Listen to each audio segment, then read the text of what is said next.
चला तर मैत्रिणी, आज झटपट आपण टिफिनसाठी भाजी बनवूया. तर मी आज वांग्याची भाजी करत आहे. इथे मी तेल तापायला ठेवलेलं आहे. इकडे थोडासा हिंग आपण ॲड करणार आहोत. हिंग थोडं तेलात परतला की थोडेसे हळद पावडर आपण ॲड करणार आहोत. इथे पाहू शकता तुम्ही, लगेच मी त्याच्यात वांगे सोडणार आहे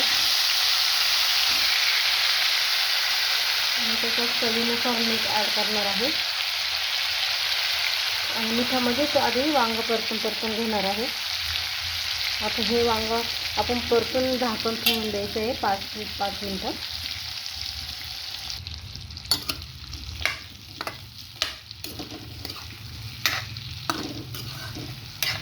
तेलामध्येच वांगं शिजवून घ्यायचं आहे.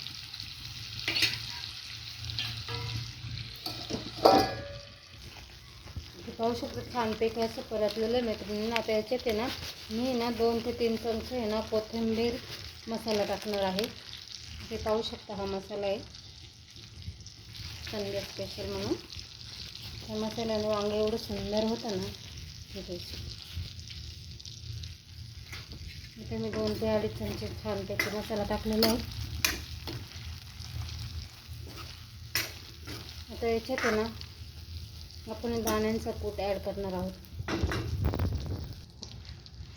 ते दाण्यांचा कूट टाकलेला आहे.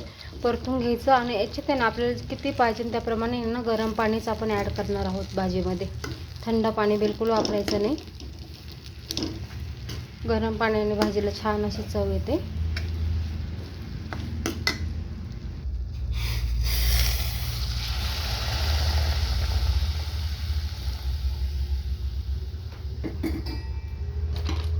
पाहू शकता इथे गरम पाणी ॲड केलेलं आहे मी. आता छानपैकी आहे ना भाजीला उकळी येऊन द्यायची. मग आपली भाजी तयार. इथे पाहू शकता टिफिनसाठी छानपैकी आपली रबरबीत भाजी तयार आहे. आता ही भाजी तयार झालेली आहे. आता वरून छानपैकी कोथिंबीर टाकूया आपण. मैत्रिणींना 5 ते 6 मिनिटातच भाजी तयार होते छानपैकी. चवीला पण खूप भन्नाट लागते. हे पहा, जास्त पातळ पण नाही जास्त घट्ट पण नाही. छानपैकी ही भाजी आपली तयार आहे. ह्या पद्धतीने भाजी नक्की बनवा. व्हिडिओ आवडला असेल तर लाईक अँड सबस्क्राईब.